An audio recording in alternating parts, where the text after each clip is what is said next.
India. It's a disease of USA and Japan. So we have been running this project, prospective genetic studies, clinical evaluation and treatment outcomes of fever, and now we have more than 400 patients in this database, both genetically and phenotypically characterized, and we've been presenting and publishing this data. So FEVR, basically we want to have some diagnostic criteria. So we want to say it's bilateral always. I have seen only one patient where I think it's FEVR familial where it was unilateral, otherwise all the patients were bilateral. It is congenital. It starts around 28 weeks of gestational age. So it's not something which happens right at birth. So actually people used to abort these fetuses initially, and they were surprised that the aborted fetuses had normal retina. So now nobody aborts them, but we know that they start at 28 weeks, and by 32 or 33 weeks the retinal vascular disease starts. So it is familial, progressive, lifelong disease. There's a vitreous component, there's a retinopathy component, which means new vessels, and there's exudative component. So these three components can be of varying levels. So everybody may not have all the three components, but we look for all these three components in this disease. So I'm not going to go into classification. It's almost is like ROP classification, except since there's no stage 2 of ROP, so there's one stage less than ROP. So in ROP, neovascularization is stage 3, here it will be stage 2, because there's no typical stage 2 here. So the recent article 2011 was the largest series by Dr. Tracy, and he sort of said that it is of similar thing that what we have seen here. The only difference is that for a long time FEVR and Norris disease and some of these similar diseases were labeled as separate categories, but now more and more data is evolving which says that all of them are spectrum of the same disease. And that's what I want to show here. So what we started doing, because there was so much confusion in literature about FEVR, Norris, and where do we draw the line and what's the difference, we prospectively for last 10 years collected all the leukochorias of infancy, childhood, and excluded retinoblastoma, and then put them as FEVR unless proved otherwise, did their genetics, did all the family screenings, and we have come to the conclusion that a lot of overlap is there, and you cannot differentiate between 1 and 2, both genetically and phenotypically. They have a wide variation, and you can see here that a large majority of our patients are those who presented within less than 1 year. So it has a bimodal presentation. A lot of patients will develop the disease, very severe phenotype actually in the first few years of life, and only few patients with the classic described FEVR actually come to you later in life. And you can see this is reflected in the stage of FEVR, obviously, because we are seeing our population in large pediatric group. They actually have more severe phenotype. So it doesn't go from stage 1 to 5. Actually, at birth you will see more of stage 5 and 4B, and in adults you will see more of stage 1. So it's more like a phenotype rather than stages. So that we should remember. And you can see here, again, in children, you would see more of detachment at presenting as bilateral detachment, whereas in adults, only few will have detachment, and many of them will actually present with exudation and new vessels. So there's a reversal. So it's not like stage 1 going into stage 5. So these are different phenotypes. So the natural history, again, has not been, described in detail, but what we find is that in some patients it seems as if they are frozen in time. For example, some of these patients would remain like this for many years, and only very late in life they would develop rheumatogenic breaks or a recurrence of FEVR. Otherwise they seem to be frozen in time, and they are just like that. Many patients are one-eyed at presentation, so you have to sort of build that history that they had some maybe minor trauma and they were diagnosed as traumatic detachment or something, but the other eye showing features of FEVR, so you know it is bilateral, and of course you do the family screening. So fever stage 1 is very, very rare. So out of 18 patients that we have followed for last 10 years, none of them progressed to stage 2. So again, this is the father whom we picked up on family screening when the son came with leukochoria in one eye and typical FEVR in the other eye. So the clue to diagnosis of stage 1 is you need to look very carefully at the posterior pole. You will see some dragging of the vessels, supernumerary vessels, because they all come closer, and you might see some vitreous adhesion. So unless you look for the vitreous and condensation of vitreous there, you will miss this stage. But of course angiogram picks it up very easily, but the important thing is to pick it up clinically. So when you get patients who need to be screened for myopia, for your refractive error, these are the signs you need to see, and then you can get the angiogram done.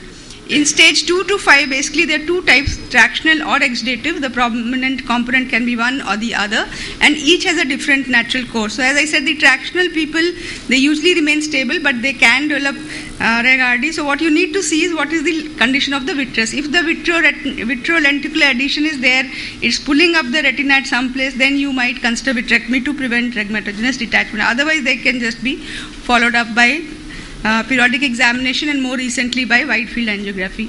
Whereas the exudative group is the one which is progressive, very fulminant, it keeps on worsening, and so you need to ablate that retina, but you need to do it very carefully because there is always a vitreous component, and if you laser too much, the vitreous component can worsen and actually you can precipitate a Raynaud's. So there is a patient who one eye was enucleated because it was referred as retinoblastoma, and they had seen few hard exudates in the other eye, but they just said, few hard exudates of unknown etiology. Only when the child developed vitreous hemorrhage, this was in our institute, when he developed vitreous hemorrhage was I called in, and of course it was very classic, FEVR. So if you see one or two hard exudates, you can see here, that gives you a clue that this is FEVR. So few hard exudates in one eye, then you can do angiogram and you can see it's a bilateral disease. So here's a mother, this I have shown many times, 16 years, she came to me with 20/20 vision, there was just some exudation in the periphery. I have done everything for her one-eyed. I have done laser, cryo, prophylactic buccal, I have given her Avastin, but she progressed to neovascular glaucoma and became blind. But what was important is that we want that your children can get this disease because it is autosomal dominant. And here's her son at 4 weeks, you can see new vessels. One of the important clues of how to differentiate ROP in big babies from FEVR, again this is not given in literature, is that there is no plus. These children very rarely show the sign plus. So you can see here a lot of new vessels, but there is absolutely no plus. So that gives you an idea that maybe this is FEVR. Recently we screened 2 twins and Dr. Padmaja saw and she said like till 45 weeks retina is not maturing, it just stands still. There is no new vessel but it's not maturing. Then she said, can you have a look? So the first thing I said, can we see the parents? And the father told me, madam, you did my cryo 15 years back. So when we saw back the file, he had FEVR. So you can have an ROP child looking like ROP, but it could be FEVR. So always examine the parents, get back to the history of other siblings, insist on seeing the other family members, and you will pick up FEVR in patients where you thought it is ROP. You can also have patient who comes to you with leukocoria in one eye, again referred as retinoblastoma, but don't think all leukocoria is retinoblastoma. Actually, newborn babies with leukocoria very rarely retinoblastoma, because retinoblastoma in newborn occurs as a macular lesion, not as a leukocoria or detachment. So you must think of FEVR. So diagnosis gets delayed because they go through CT scan, MRI, multiple tests till somebody starts thinking that this is not retinoblastoma.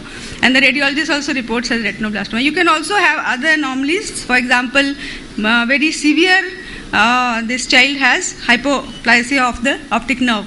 So although you've done a good laser, but you don't know how much vision he'll get because there's hardly any optic nerve there, but at least you have prevented a detachment in that eye. So the surgical outcomes of this disease are known to have variability. Again, it depends on the exudative detachments. If there is severe exudative detachment, they don't do well except if you do a vitrectomy. So now we've learned the hard way that don't procrastinate, don't go for buccal and laser and cryo. Think more in terms of vitrectomy and silicone oil, that can help you. Because laser or cryo itself can worsen the disease, so it's rare for us to give these patients for fellows to do because they might use excess energy, and so you need to always study the vitreous relationship and then decide. Patient and family education is very, very critical because it's a lifelong disease, it will progress, many patients will fail because they came to you late and in spite of what you do.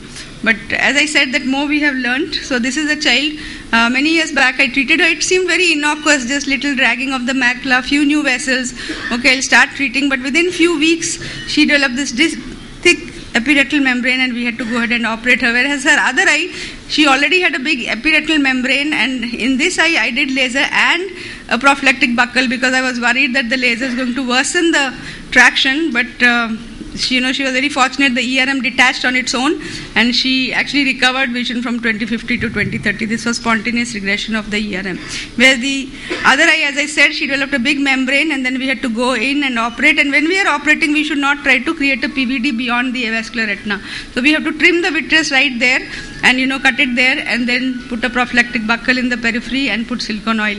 If we try to detach this vitreous from the vascularized portion and into the avascular retina, you can create big breaks, and then you can have a very difficult time reattaching these retina.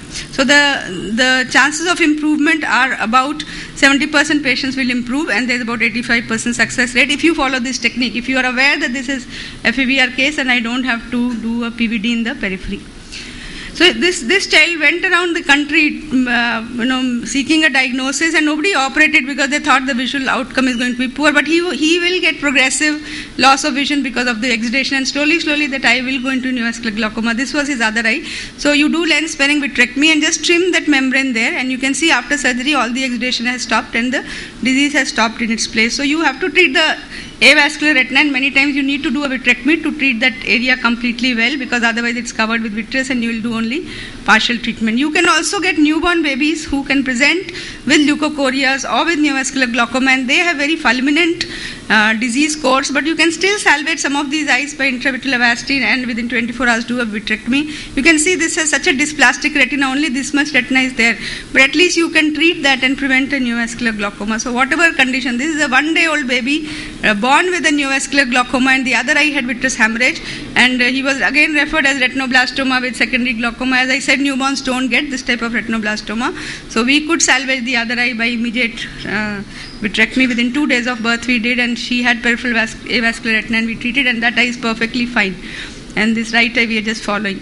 So there can be other unilateral pathologies which are differential diagnoses like hematomas or falciform folds, this is post-surgery, or Coats disease. So we need to differentiate FEVR from these conditions, from incontinentia pigmenti, from viral retinitis. One of the things we learnt over a period of time is that if you see a chororetinal scar, it is almost always never FEVR. We have never diagnosed FEVR in eyes where there is a chororetinal scar. Initially we were not sure, but now over a period of time we have learned that chororetinal scars are not a feature of FEVR. So if you see them, think of torch infections and not of FEVR. They can look very similar. This case is given by Carol Shields to us, that there can be other differential diagnoses of bilateral coats like retinopathy, like retinitis pigmentosa, neurofibromatosis, dyskeratosis congenita. We recently saw one baby had multiple blood transfusions after birth and had 3 hard exudates, and Dr. Padmaja saw that on ROP screening, and she said, there are 3 hard exudates. I said, is this FEVR? But because child had repeated blood transfusion, we found that she had a primary bone marrow failure, which is one of the dyskeratosis congenita group. So you can have FEVR like lesion in children who have primary bone marrow failure or who have facioscapulohumeral dystrophy, like this child who presented to Dr. Shields with Coats like retinopathy. After treatment, after 2 years, she developed neovascular glaucoma, and you can see the drooling mouth and the flat malar creases, and they are because of a chromosomal defect. So screening, we always screen all the family members who are available, and it yields about 20 to 25% of family members will show some lesion. Now you have to be very sensitive when you diagnose asymptomatic parents, because if you tell that the mother is carrying the gene, then they are going to divorce. So you have to be very sensitive, you have to be discreet, you have to decide how to tell the patient, whether to tell the spouse or not, whether to tell the other family members, because you want to give that information, but you also don't want to break families, especially when there's a child who needs care of both the parents. So you have to have a proper genetic counselor who will examine and then give the details. Of course, we've done a lot of genotyping now. We have a good program, and we've identified NDP gene, TSPN gene mutations, WNT mutations, and as I said, they go across the spectrum. It's not that NDP gene you cannot find in a patient like this, or it's not that NDP gene, that is a Norris disease gene, you don't find in classic FEVR, or you don't find WNT in a patient presenting with Norris. And we have patients who look like Norris, but when you see their parents, they look like this. So there's a huge overlap, and there's no other prospective data which is available in the world who have done this type of study to say that they are similar. There have been speculations, but we now have the proof that they are actually a continuum of this WNT signaling pathway lesions, and they can present in various phenotypes. So to conclude, to reduce blindness due to FEVR, we need to do early screening and treatment. We deliver these babies, and now I have 4 or 5 families where we have delivered them by 32, 33 weeks and gone to the incubator within 1 day of birth. 1 day of birth, screened them, treated them with laser within 1 day of birth, and they are doing fine. So that is the protocol, because even if you genetically diagnose them, which is very difficult, you don't abort them. The treatment still remains to carry on the pregnancy, deliver, and then treat. So if there are any questions, I'll be happy to answer. Thank you, Dr. Subhadra.